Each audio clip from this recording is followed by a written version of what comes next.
Hai, selamat datang ke laman YouTube Cikgu Mary. Hari ini kita akan belajar bahagian A, Sistem dan Aplikasi Bahasa. Soalan 1, Morfologi. Jangan lupa subscribe YouTube Cikgu Mary. Terima kasih. Pada hari ini kita akan mempelajari dahulu apakah kehendak soalan 1, morfologi. Mari kita lihat sama-sama. Bina ayat berdasarkan arahan soalan yang berkaitan dengan petikan atau bahan yang diberi mengikut tema. Kedua, panjang petikan atau bahan antara 50 hingga 80 patah perkataan. Yang ketiga, bina ayat sendiri. Tidak boleh mengambil ayat dalam petikan atau dalam keseluruhan kertas soalan. Yang keempat, jumlah ayat yang dibina bergantung pada arahan dalam soalan. Yang kelima, jumlah markah tidak tetap bergantung pada kehendak soalan. Baiklah, kita pergi kepada latihan 1. Baca petikan di bawah dengan teliti dan senaraikan 2 kata kerja dan 2 kata adjektif.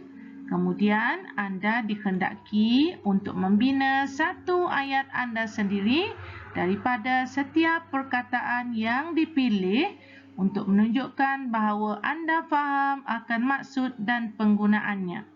Anda tidak boleh menambahkan imbuhan, menukarkan imbuhan atau menggunakan perkataan itu sebagai peribahasa atau nama khas.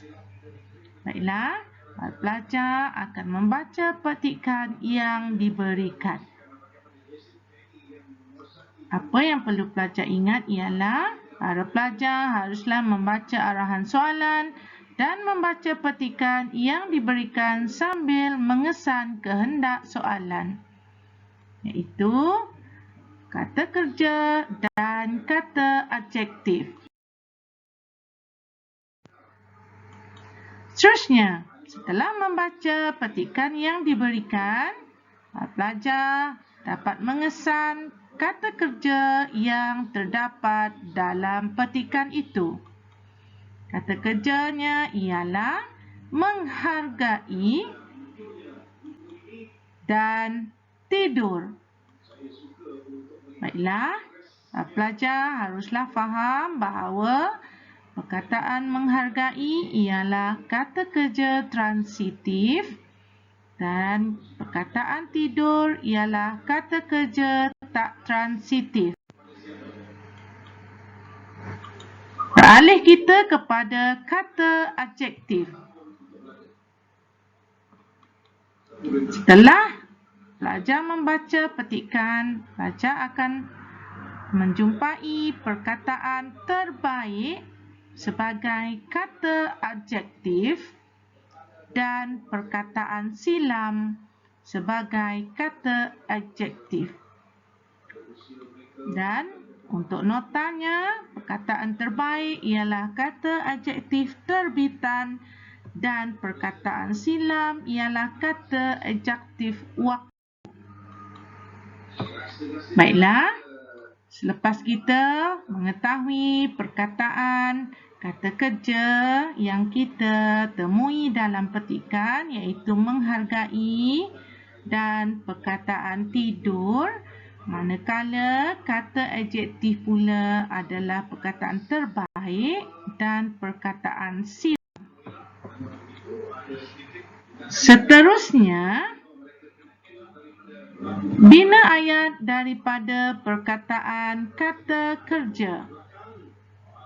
Ini adalah contoh ayat yang pelajar boleh bina. Ayat hendaklah mengandungi subjek dan predikat yang jelas dan ayat yang gramatis.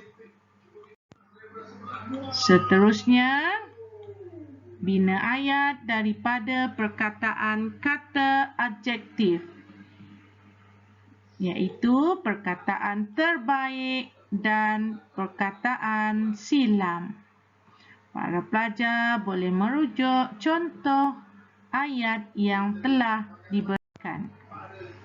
Baiklah, untuk rumusan hari ini, para pelajar haruslah membaca arahan soalan dengan jelas, cari perkataan yang diminta, buat ayat daripada perkataan dan semak semula ayat yang dibina. Sekian sahaja untuk kali ini dan jumpa lagi. Sekian, terima kasih.